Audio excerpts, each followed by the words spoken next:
దేవుని నమ్ముకున్న తర్వాత దేవుడు మనకి ఒక మారు మనసునిస్తాడు, ఒక నూతనమైన మనసునిస్తాడు. పరిశుద్ధాత్మను పొందుకున్న తర్వాత కూడా మనలో నూతనమైన మనసు కలగలేదంటే మనం ఇంకా పరిశుద్ధాత్మను పొందలేదని అర్థం. నూతనమైన మనసు ఏ విధంగా ఉంటుందంటే ఇంత ముందు ఉన్నట్టుగా మన ఆలోచనలు ఉండవు. దేవుని నమ్ముకున్న తర్వాత దేవుడు మనకి మారు మనసునిస్తాడు. అయితే ఈ మారు మనసుకు తగిన ఫలాల్ని ఫలించాలి. ఎప్పుడు కూడా ఆ మారు మనసు పొందిన తర్వాత నాకు వాక్యం తెలుసు అన్నట్టుగా ఉండకూడదు. ఆ వాక్యాన్ని పాటించాలి, జీవితంలో దాన్ని అవలంబించాలి. లూకాసు వార్త 3:8 మారు మనసునకు తగిన ఫలములు ఫలించుడి.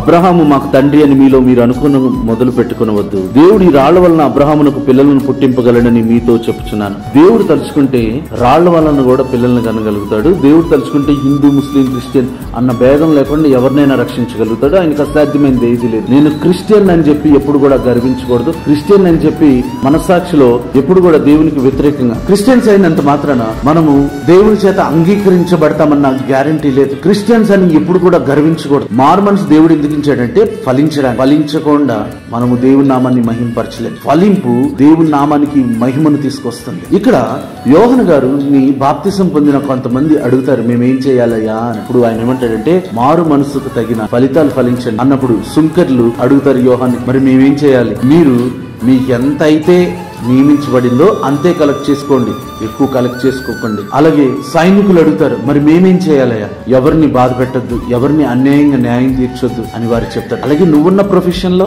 అన్యాయంగా నడుచుకోవద్దు. మారు మనసు పొందుకున్న తర్వాత ఆ మారు మనసుకు తగిన ఫలితాలు ఫలించాలి. ఫలించి దేవుని నామానికి మహిమకరంగా జీవిస్తూ ఆశీర్వదించబడదాం.